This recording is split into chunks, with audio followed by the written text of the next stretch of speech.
सभी साथियों को नमस्कार। मित्रों, आज मैं बतलाने वाला हूं आप लोगों को कि दिवाली 31 तारीख या 1 नवंबर यानी कि 31 अक्टूबर को दिवाली मनाई जाएगी या 1 नवंबर को मनाई जाएगी, और इसमें शास्त्र क्या कहता है और कंफ्यूजन क्यों है और उस कंफ्यूजन को कैसे दूर किया जाएगा। और आप बिल्कुल आराम से इस वीडियो में जान पाएंगे कि दिवाली किस तरीके से 31 अक्टूबर को ही मनाई जाएगी, 1 नवंबर को नहीं मनाई जाएगी, और शास्त्र क्या कहता है और हम कैसे इंडिकेट करते हैं, कैसे पता करते हैं कि दिवाली इस दिन होगी।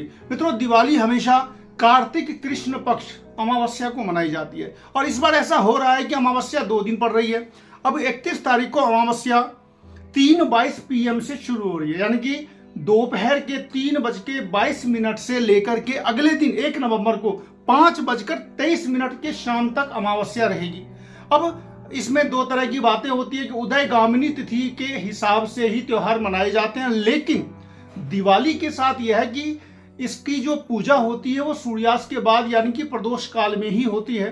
अब अगर हम 1 नवंबर की बात करें तो 1 नवंबर को प्रदोष काल में तो अमावस्या रहेगी ही नहीं, क्योंकि उस समय में सूर्यास्त के बाद जो होगा वो प्रथमा तिथि आ जाएगी। तो 1 नवंबर को सूर्यास्त के बाद चूंकि अमावस्या है ही नहीं, तो उसमें दिवाली मनाने का कोई सवाल ही नहीं है। अब बात करते हैं 31 अक्टूबर को, चूंकि उदयगामिनी तिथि अमावस्या नहीं आ रही है, 3:22 के बाद आ रही है, लेकिन इसके साथ ये है कि जब भी दिवाली मनाई जाती है तो वो प्रदोष काल में होती है, शाम के समय में होती है, रात में होती है। तो रात के समय में जो अमावस्या आ रहा है वो 31 अक्टूबर को ही आ रहा है। अब बात करेंगे कि 31 अक्टूबर को किस समय में लक्ष्मी पूजा की जाएगी।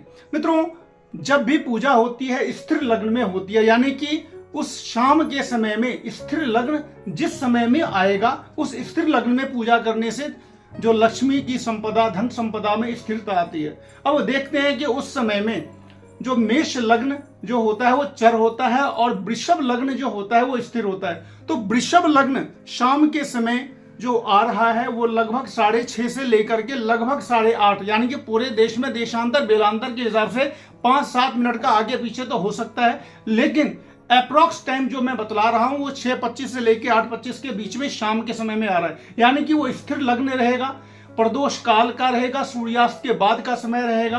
तो इस समय में आप लक्ष्मी माँ की पूजा करें, दिवाली मनाएं और 31 अक्टूबर को खूब धूमधाम से दिवाली मनाएं। आप सबको हैप्पी दिवाली।